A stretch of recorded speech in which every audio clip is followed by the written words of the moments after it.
ارشاد فرمایا وَإِذْ اور یاد کرو جب قول موسیٰ لقومہ موسیٰ علیہ السلام نے اپنی قوم سے فرمایا یا قوم اذکروا نعمت اللہ علیکم، اے میری قوم اللہ کی اس نعمت کو یاد کرو جو اللہ نے تم پر فرمائی۔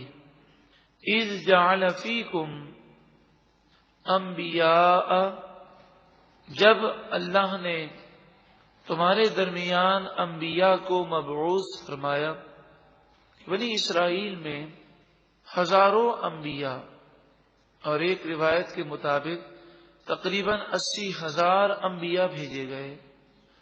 وَجَعَلَكُم مُلُوكًا، اور اس نعمت کو یاد کرو کہ اللہ نے تمہیں بادشاہت عطا فرمائی۔ بنی اسرائیل میں جس طرح نبوت انہیں عطا کی گئی، اس طرح بنی اسرائیل کو دنیا کی بادشاہت بھی عطا کی گئی۔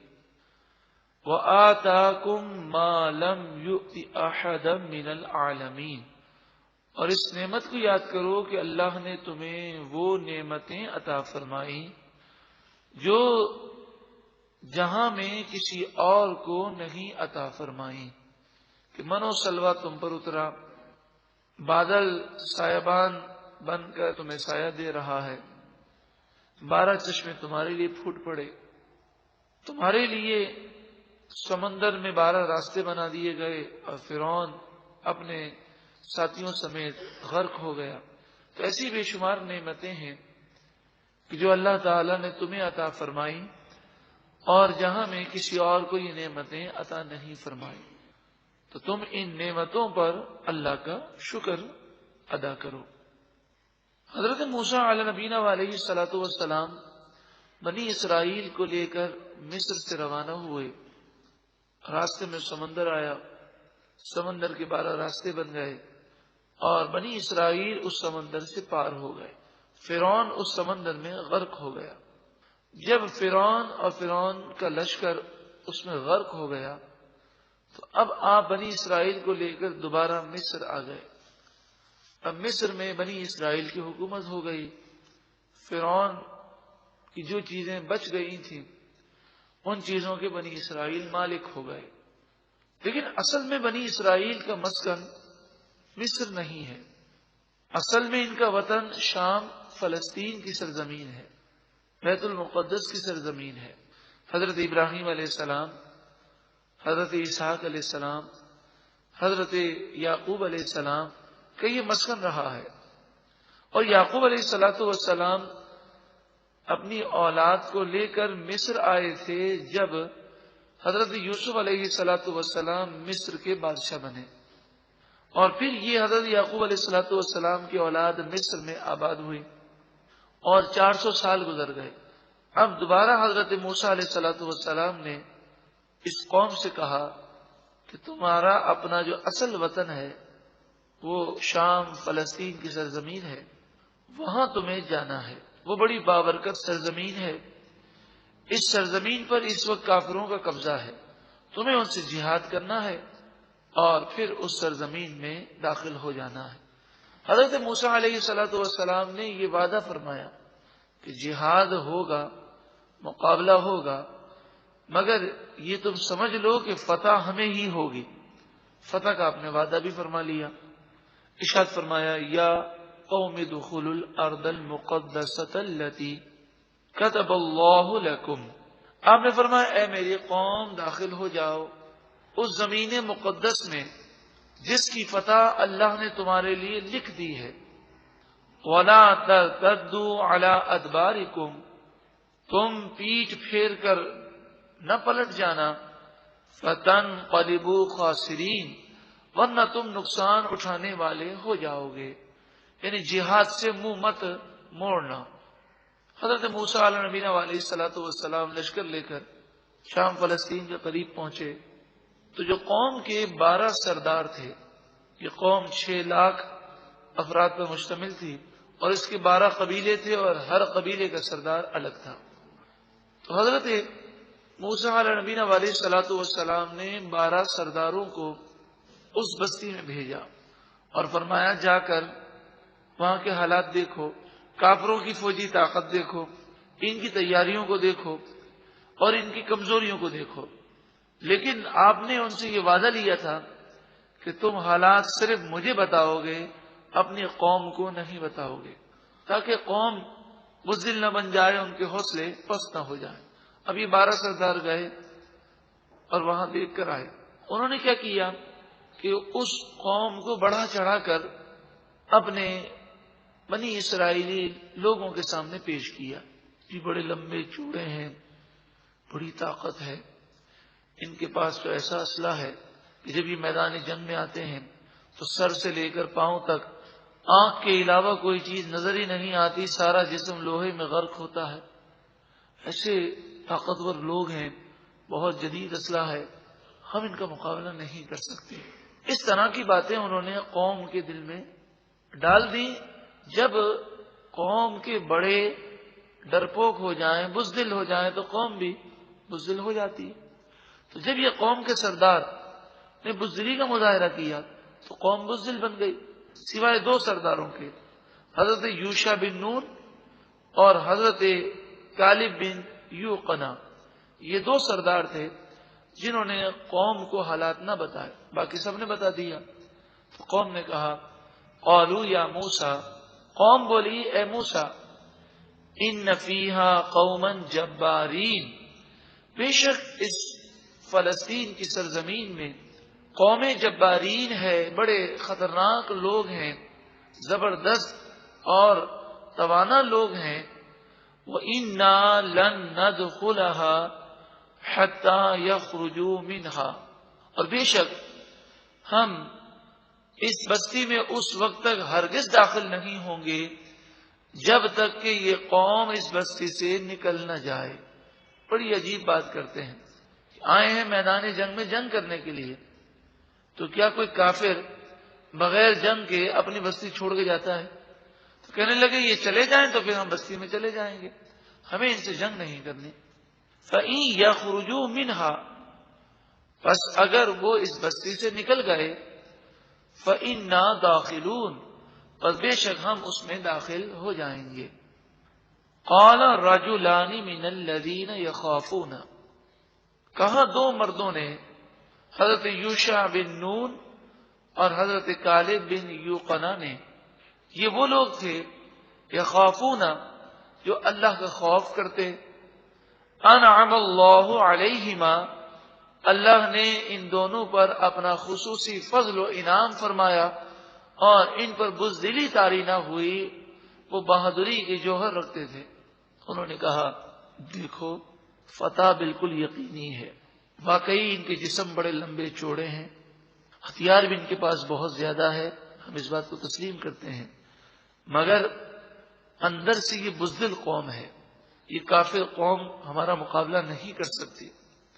صرف تمہیں کیا کرنا ہے، ادخلوا علیہم الباب، تم زبردستی شہر کے دروازے میں داخل ہو جاؤ، تم داخل ہو کر تو دیکھو، یہ قوم تمہیں دیکھ کر بھاگ جائے گی، صرف تمہیں اتنا کرنا ہے کہ ہمت کر کے مقابلے کے لیے شہر میں داخل ہو جانا ہے۔ فَإِذَا دَخَلْتُمُوهُ، پھر جب تم شہر میں داخل ہو گئے، فَإِنَّكُمْ غَالِبُونَ، پس بے شک تم ہی غالب آؤ گے۔ اور جہاں تک یہ بات ہے کہ ان کا اسلحہ جدید ہے یا ان کی طاقت بہت زیادہ محسوس ہوتی ہے، تو تم مسلمان ہو، اور مسلمان کی تو شان یہ ہے وَعَلَى اللَّهِ، اور اللہ ہی پر، فَتَوَكَّلُوا، پس تم توکل کرو، بھروسہ کرو، ان کنتم مؤمنین، اگر تم مومن ہو تو اللہ پر بھروسہ کرو۔ ان لوگوں نے حضرت موسیٰ علیہ السلام کے ان 2 ساتھیوں اور جو قوم کے 2 سردار بھی تھے، حضرت یوشع بن نون اور کالب بن یوقنا، ان دونوں کو یہ قوم مارنے لگی اور کہنے لگی کہ ایسے مشورے ہمیں قابل قبول نہیں ہیں۔ پھر انہوں نے فیصلہ سنایا، قالوا یا موسیٰ، وہ کہنے لگے اے موسیٰ علیہ السلام، انا لن ندخلها ابدا ما داموا فیہا، ہم کبھی بھی اس بستی میں داخل ہی نہیں ہوں گے جب تک یہ کافر قوم اس میں موجود ہے. تو بلا وجہ ہم پر کوششیں نہ کی جائیں، ہمارا ذہن بنانے کے لیے محنتیں نہ کی جائیں. فَاذْهَبْ أَنْتَ وَرَبُّكَ. پھر اس قوم نے بے ادبی کی اور کہا آپ جائیے اور آپ کا رب جائے. فَقَاتِلَا. پس آپ دونوں جا کر جنگ کریں. اِنَّا هَاهُنَا قَاعِدُونَ. بے شک ہم تو یہیں بیٹھے ہیں. نعوذ باللہ من ذالک. یہ موسیٰ علیہ الصلوۃ والسلام کی قوم نے یہ الفاظ کہے. ایک غزوے کے موقع پر نبی اکرم صلی اللہ علیہ وآلہ وسلم صحابہ کرام سے رائے لے رہے تھے تو ایک صحابہ کرام کا گروہ خاموش تھا. نبی اکرم صلی اللہ علیہ وآلہ وسلم نے ان کی طرف دیکھا، وہ انصار تھے. تو مہاجرین تو اپنی بہادری کا اظہار کر رہے تھے، انصار خاموش بیٹھے تھے. تو نبی اکرم صلی اللہ علیہ وآلہ وسلم نے انصار کی طرف دیکھا تو انصار کے سردار کھڑے ہوئے اور عرض گزار ہوئے، یا رسول اللہ صلی اللہ علیہ وسلم، ہم خاموش اس لیے ہیں کہ مہاجرین ہم سے پہلے ایمان لائے ہیں، تو یہ ہم میں تعظیم کے لائق ہیں، تو ان کی تعظیم میں ہم خاموش ہیں. ورنہ جہاں تک جہاد کا تعلق ہے تو ہم موسیٰ علیہ الصلوۃ والسلام کی قوم کی طرح نہیں کہ آپ سے کہیں گے آپ جائیے اور آپ کا رب جائے اور وہ جہاد کرے، بلکہ ہم آپ کے قدموں پر اپنی جانوں کو نچھاور کر دیں گے. اتنے پیارے صحابہ کرام کے متعلق اگر کوئی بے ادبی کا کلمہ کہے تو وہ کیسا محروم شخص ہوگا. قال. حضرت موسیٰ علیہ السلام نے عرض کی، ربی، اے میرے رب، انی لا املک الا نفسی و اخی. بے شک میں صرف اپنی جان کا مالک ہوں اور اپنے بھائی کا مالک ہوں. میں خود جہاد کر سکتا ہوں، میرا بھائی میرے ساتھ جہاد کے لیے جا سکتا ہے، مگر یہ سرکش قوم ہے، یہ جہاد کو تیار نہیں. فَافْرُقْ بَيْنَنَا وَبَيْنَ الْقَوْمِ الْفَاسِقِينَ. بس ہمارے اور اس نافرمان قوم کے درمیان تو فیصلہ فرما دے. قال. اللہ تعالی نے فرمایا، فَإِنَّهَا مُحَرَّمَةٌ عَلَيْهِمْ 40 سنہ. 40 کے معنی 40. ارشاد فرمایا کہ پس بے شک یہ بیت المقدس کی سرزمین اس قوم پر 40 سال کے لیے حرام کر دی گئی. ایک بہت بڑا میدان تھا جسے مفسرین نے میدان تیہ قرار دیا. اس میدان تیہ میں یہ قید کر دیے گئے. کھلا میدان تھا لیکن سارا دن اور ساری رات چلتے رہتے، لیکن اس میدان سے باہر نہ نکل سکتے. 6 لاکھ افراد اس صحرا کے اندر قید کر دیے گئے اور 40 سال تک وہ قید رہے. اور پھر 40 سال کے بعد جو زندہ بچ گئے انہوں نے پھر جہاد کیا اور فلسطین کی سرزمین کو آزاد کیا. ارشاد فرمایا، یتیہون فی الارض. وہ زمین میں مارے مارے پھریں گے، در بدر کی ٹھوکریں کھائیں گے، لیکن 40 سال تک اس زمین سے باہر نہ نکل سکیں گے. فلا تأس علی القوم الفاسقین. پس اے موسیٰ علیہ السلام، نافرمان قوم پر آپ افسوس نہ کرنا. یہ سزا مقرر کر دی گئی. اس واقعے میں یہاں یہ عبرت ہے کہ آج یہودی جو حضور کی بارگاہ میں آ کر یہ اعتراضات کرتے جس پر یہ آیات نازل ہوئی، یہ نشانی مل جائے تو ہم عمل کریں گے، یہ نشانی مل جائے تو ہم ایمان لے آئیں گے. تو فرمایا ان کو تو ساری نشانیاں ملیں، انہوں نے کیسی بے ادبی کی. تو یہ تو انبیاء کی بے ادب قوم رہی ہے، تو ان کے آباء و اجداد میں بے ادب لوگ گزرے ہیں اور یہ انہی کے نقش قدم پہ چل رہے ہیں. اور جہاں تک تعلق ہے اس کا دوسرے نقطے کا، تو اس واقعے میں ہمارے لیے بھی بڑی عبرت ہے کہ قوم جب گناہوں میں پڑ گئی اور نبی کی نافرمانی کی تو ایک مقام وہ آیا کہ اس پر بزدلی کو مسلط کر دیا گیا، یہ بزدل بن گئی. اور جب بھی کوئی قوم اللہ اور اس کے رسول کے فرمان سے روگردانی کرتی ہے تو وہ بزدل ہو جاتی ہے۔ اب چونکہ یہودی حسد میں مبتلا تھے، اس مناسبت سے حسد کی تباہ کاری پر مشتمل ایک واقعہ بیان کیا جاتا ہے کہ حسد انسان کو کیسا تباہ کر دیتا ہے۔ حسد کسے کہتے ہیں؟ حسد کہتے ہیں کسی کی نعمت پر جلنا اور یہ تمنا کرنا کہ وہ سامنے والا اس نعمت سے محروم ہو جائے اور ایسی نعمت مجھے مل جائے۔ کسی کے مال پر حسد، کسی کی صورت پر، کسی کے کردار پر، کسی کے مقام و مرتبے پر، کسی کی شہرت پر، کسی کے علم پر، کسی کی آواز پر۔ حسد کسی بھی نعمت پر ہو سکتا ہے۔ حسد ہمارے دل میں ہے یا نہیں، اس کی پہچان یہ ہے کہ اگر حسد دل میں ہوتا ہے، اس سامنے والے پر کوئی مصیبت آتی ہے تو اتنا افسوس نہیں ہوتا، بلکہ بسا اوقات خوشی ہوتی ہے۔ اور اگر اسے خوشی محسوس ہو یا کوئی نعمت ملے تو مومن کی نعمت کو دیکھ کر خوش نہیں ہوتا، بلکہ بسا اوقات رنجیدہ ہو جاتا ہے۔ یہ آلہ ہے، تھرمامیٹر ہے، جس سے ہم جان سکتے ہیں کہ ہمارے دل میں حسد ہے یا نہیں ہے۔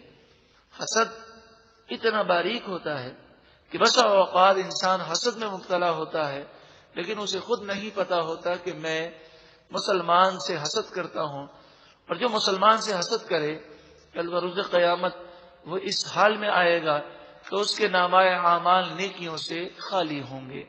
اس پر اگر آپ مزید تفصیلات اور معلومات حاصل کرنا چاہیں، بلکہ ہمیں حاصل کرنے چاہیے، تو یہ کیسٹ حاصل کیجیے ہمیشہ کا ٹینشن فار ایور۔